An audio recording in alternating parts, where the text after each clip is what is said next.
एक बार फिर से हरिद्वार में महाकुंभ के रंग आपको दिखाते हैं। सीधा हर की पैड़ी आपके लिए चलते हैं, जहां पर अखाड़ों के आने का सिलसिला जारी है। इस बीच में बड़ी खबर आपको देते हैं, किन्नर अखाड़ा पहुंचा है शाही स्नान के लिए। किन्नर अखाड़ा शाही स्नान के लिए पहुंचा है। ये तस्वीरें आप देख रहे हैं, किन्नर अखाड़ा शाही स्नान के लिए पहुंचा है। सीधा रुक करते हैं हमारे ब्यूरो चीफ अजीत सिंह राठी का। अजीत, किन्नर अखाड़े का क्या ये इस वक्त उनको पहले से तय था, एक क्रम के हिसाब से आए हैं या पहले आ गए?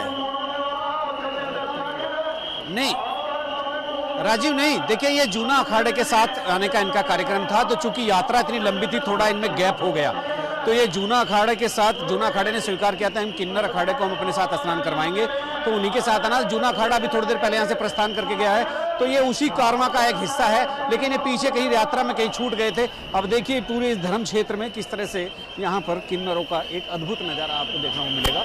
ये एक अलग तस्वीर है धर्म की। हम आम समाज में, आम दुनिया में किन्नरों को हमेशा देखते आए हैं, और किन्नरों का जो एक विचार और एक लोगों के मन में भावना होती है, वो एक अलग तरह की होती है, और उनके प्रति जो सहानुभूति मानव के मन में होती है, वो भी होती ही है। अब देखिए पालकियां आ रही हैं इस पुल से। अजीत, मैं एक चीज आपसे जानना चाह रहा हूँ, क्या ये पहली बार है कि किन्नर अखाड़ा हरिद्वार में हर की पैड़ी पर शाही स्नान कर रहा है जूना अखाड़े के साथ? नहीं राजीव, देखिए पहली बार इन्होंने जूना अखाड़े से आग्रह किया था, तो चूंकि कोई भी अखाड़ा इन्होंने अपने साथ स्नान कराने को तैयार नहीं था। सबकी अपनी अपनी जो सिस्टम बना हुआ था, जो व्यवस्था बनी हुई थी, उसी के अनुसार था। फिर जूना अखाड़े ने इस बात को स्वीकार किया कि हम किन्नर अखाड़े को अपने साथ स्नान कराएंगे। हालांकि कुछ लोगों ने धर्म क्षेत्र में इसका विरोध भी किया, लेकिन चलिए, विरोध अपनी जगह है, विरोध प्रतिरोध अपनी जगह है। आप फिलहाल ये देखिए कि जिन किन्नरों को हम अलग भाव से अपने समाज में देखते हैं, उन किन्नरों का एक रूप संत का भी है। वो महात्मा भी हैं, वो संत भी हैं, और वो लोग हैं जो तपस्वी हैं, तपस्या करते हैं। वो ऐसे भी, अब ये एक अद्भुत चीज़ है। एक मानव प्राणी जो सामान्य प्राणी है या कोई महिला है, वो संत या सन्यासिनी हो सकते हैं, लेकिन किन्नर भी यहाँ पर संत हैं, और वो संत समाज का एक बहुत बड़ा हिस्सा है। किन्नर एक बहुत बड़ा अखाड़ा है, और जिसकी अपनी एक महत्ता है, जिसका अपना एक प्रभुत्व है, जिसका अपना एक बल है। वो आज अपने प्रभुत्व को स्थापित करने के लिए यहाँ पर गंगा में डुबकी लगा रहा है। ये आस्था की डुबकी है। आप इसको देखिए, ये कुछ अलग है।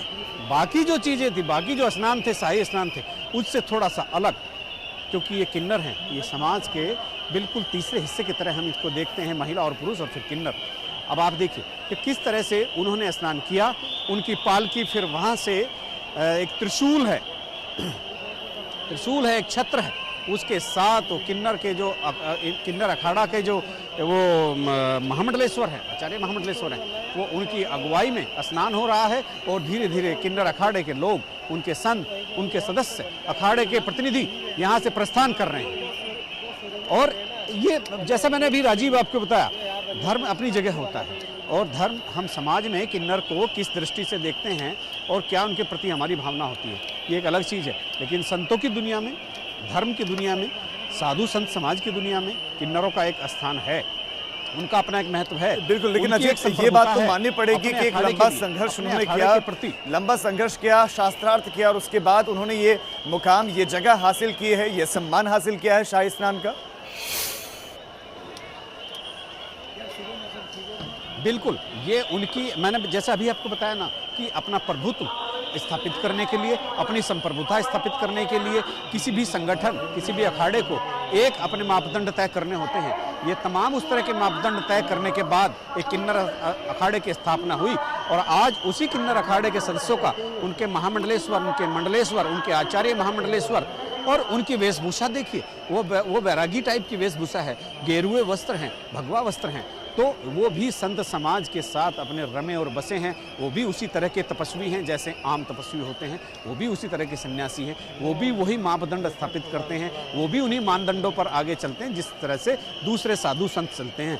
तो ये एक अद्भुत नज़ारा है। मतलब यहाँ इस समय कोई और स्नान नहीं हो रहा है, ये केवल किन्नर अखाड़े का स्नान चल रहा है। ये एक विशेष बात है, और माँ गंगा भी इन किन्नरों के आने से वो जरूर कुछ अपने आप में, अपनी अंतरात्मा में खुशी महसूस कर रही होगी, क्योंकि हम किन्नर समाज को थोड़ा बहिष्कृत और थोड़ा दूसरी हे दृष्टि से देखते हैं। किन्नर हैं तो उनको हम उस तरह का सम्मान नहीं दे पाते, तो तो माँ गंगा ने कम से कम इस बात को महसूस किया होगा, इनको विशेष स्नान की एक व्यवस्था होनी चाहिए। और माँ गंगा के यहाँ स्नान करने वही आता है जिसको माँ गंगा अपना आशीर्वाद देती है, माँ गंगा बुलाती है। तो इस किन्नर अखाड़े को भी माँ गंगा ने बुलाया है और ये अपनी पूरी आस्था और पूरी निष्ठा के साथ, और वहाँ आप देख सकते हैं बीच में मेला मजिस्ट्रेट दीपक रावत वहीं पर उनके किन्नरों के बीच में खड़े हैं।